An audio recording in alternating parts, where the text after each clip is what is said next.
We're following a developing story from the University of Virginia this evening where police are investigating what they're calling a possible sexual assault on a female student. A statement sent to the campus says that the student was found unconscious in an off-campus apartment over the weekend. And that student told police that she didn't have any memory of the hours from the night before, but she had been served drinks by a male acquaintance.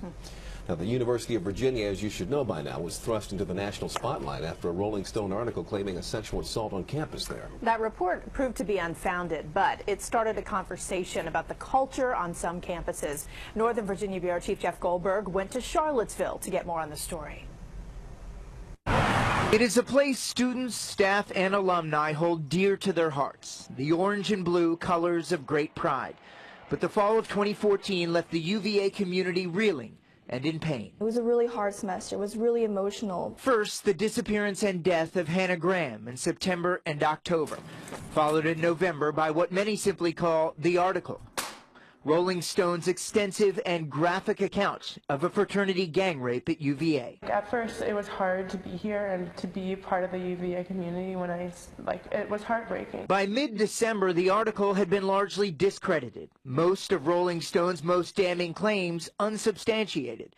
Like so many other groups fighting campus sexual assault across the country, One Less at UVA feared the fallout would overshadow, even diminish the cause. I was a little worried that that would happen. But now, 2 months later, members of One Less say that those fears were not realized. I think it took an event of this magnitude to really wake up the general population at UVA and the general population in our community to say this is something we need to deal with. People who previously never really heard about or talked about the issues of sexual assault were suddenly thinking about it all the time. All of campus was changed. It was a different atmosphere. The administration pledged action and resources, like more victim support services and a stronger law enforcement presence on grounds. I don't think that it was a priority for them, and now they've definitely 180'd and they're really trying to correct that. And fraternities, often criticized for promoting binge drinking and tolerating sexual assault, vowed to take steps to seriously address both issues.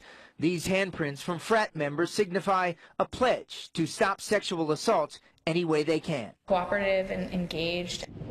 Phi Kappa Psi, the fraternity singled out in Rolling Stone, declined to comment for this story. In fact, most fraternities and sororities at UVA have been instructed by national leaders not to speak with the media. Despite all the attention and calls for change, victims advocates say the nightlife still carries risk. Spend any night on the corner, Thursday, Friday, Saturday especially, and you'll be able to see issues, problematic situations going on all around. I don't think as a girl at UVA you can go all your 4 years and not know someone personally affected by sexual assault. Male students at UVA also sense a cultural shift in the wake of the article. Quite a bit of unrest. You can just kind of feel it in the atmosphere here. First-year student Josh Kipps says the conversations about sexual assault are difficult but necessary. Every group seems like in their own way is trying to get the word out on how things can be changed and made better. A lot of it was unfair to us, but at the same time we can't just forget about it. We have to still continue to talk about the issue itself. At One Less, they are determined to keep talking about the stories they hear. It's awful. It's kind of like having your emotions raked across the coals over and over and over again. About the survivors they meet. It is never the survivor's fault. It is never their fault. And about the need for UVA to move forward together. As much as it's been so hard, there's also so much love for the community and love for each other. All right, now coming up tonight at 11, Jeff will head to another prominent university in Virginia to hear from students calling for action there and to look at how something that happened several years ago brought national attention to this topic. Leon.